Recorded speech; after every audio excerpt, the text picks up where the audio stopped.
Balik lagi bersama gua Wira di channel Han Wira. Kali ini gue mau komparasi dua barang yang sebenarnya berbeda, tapi fungsinya sama, gitu kan? Buat sebagai aksesoris laptop, gitu. Tapi gimana sih sebenarnya fungsi nggak sih gitu? Beneran fungsi atau enggak? Atau cuma gimmick doang? Atau cuma buat kosmetik buat laptopnya makin ganteng gitu? Ya, bentar, gua ambil dulu. Oke, ini barang yang pertama, set yang lagi kekinian banget gitu. Oke, pouch, stand laptop. Biasanya ini ya buat berdiriin laptop, literally stand laptop gitu kan.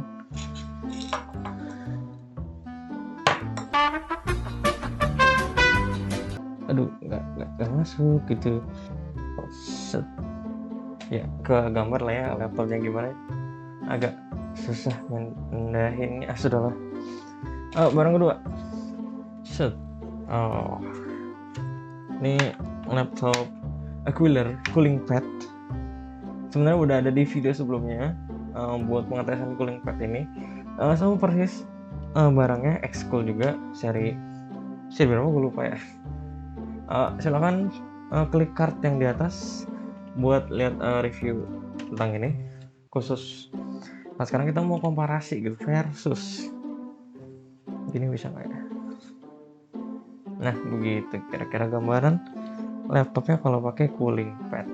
Untuk pengetesannya gue pakai laptop ROG Zephyrus G14 karena efek dari cooler maupun si stand laptop pada setiap laptop pastinya bakal berbeda-beda karena sistem pendinginnya, air intake posisinya di mana.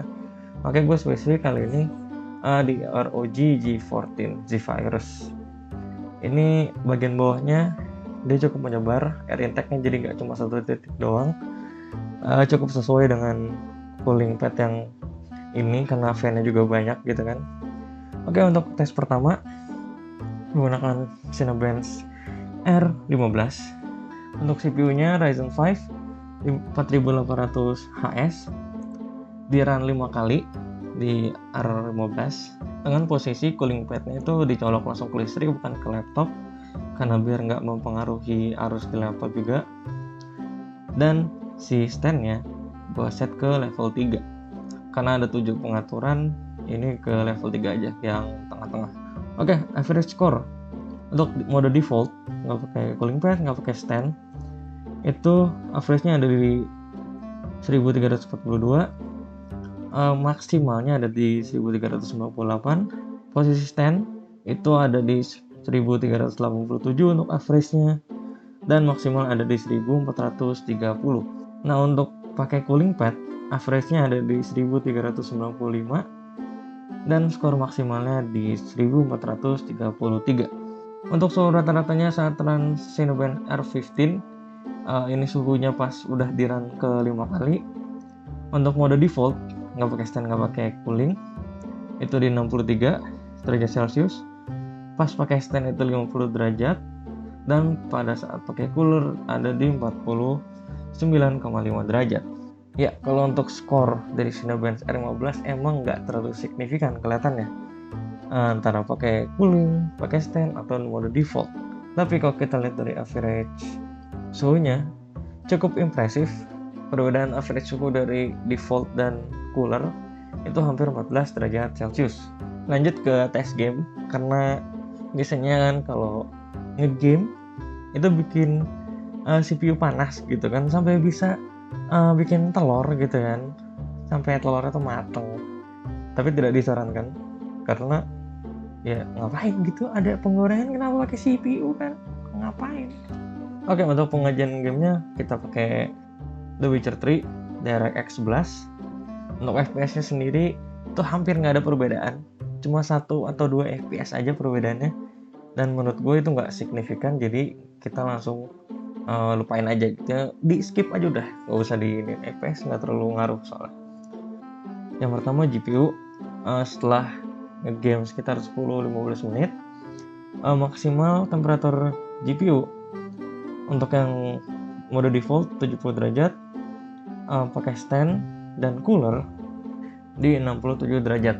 Jadi cuma beda 3 derajat dan skor antara stand dan cooler ini sama. Mungkin beda dikit gitu ya, untuk kestabilan masih tetap lebih stabil si cooler ini sebenarnya. Karena gue nggak bisa ngelihat average suhunya gitu kan. Jadi kita pakai max aja, tapi untuk kondisi gaming itu lebih stabil pakai cooler. Max di mode default ada di 80 derajat dan sama stand dan cooler ada di 77 derajat. Lagi-lagi beda 3 derajat Celcius dan kondisi stand sama cooler ini benar-benar sama lagi maksimumnya. Saat pengujian gaming suhu ruangan ada di 24 derajat Celcius menggunakan AC. Jadi menggunakan cooler ataupun stand mungkin nggak ada bedanya atau bedanya sedikit karena memang udara yang ditangkap juga sama-sama dingin, kemungkinan begitu. Oke, kita masuk ke kesimpulan. Jadi antara dua barang ini, stand dan cooler, lebih ngaruh yang mana gitu. Jadi kalau di video sebelumnya itu gue udah ngetes ini dan hasilnya nggak terlalu jauh berbeda ya, mungkin mirip sama ini ya, tipis-tipis gitu. Tapi karena itu juga jenis laptopnya berbeda, dia ya, air intake-nya cuma satu tapi gede di Pavilion 15 dan ini di Zephyrus G14, agak berbeda. Cooling pad dipasangin ke laptop itu kayak cuma ngasih napas tambahan doang. Nah sekarang kalau misalkan kita bandingin sama stand, nggak bisa dibohongin karena ini juga ada fan-nya dan tentunya pasti lebih dingin gitu udaranya. Emang lebih stabil pakai cooling pad. Tapi kalau dilihat dari skor sama efisiensinya, mengingat ini pakai listrik, which is pakai daya, gitu kan, makan watt lagi, dan ini tidak memakan listrik sama sekali.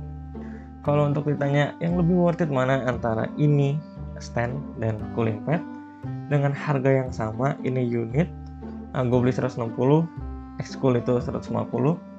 Tapi untuk stand laptop itu banyak yang di bawah 100.000. Jadi kalau untuk kalian yang ngejar price to performance, ya gue bakal saranin stand laptop. Karena selain ngebikin laptop kalian jadi lebih ganteng gitu ya, layarnya lebih naik, ini juga bedanya tipis dengan si cooling pad.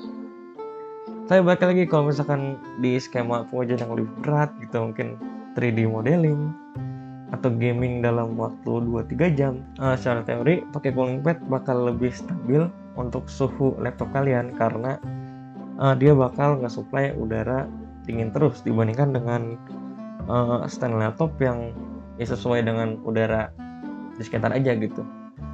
So, thank you for watching. Gue Wira dari Hanwira. Ciao.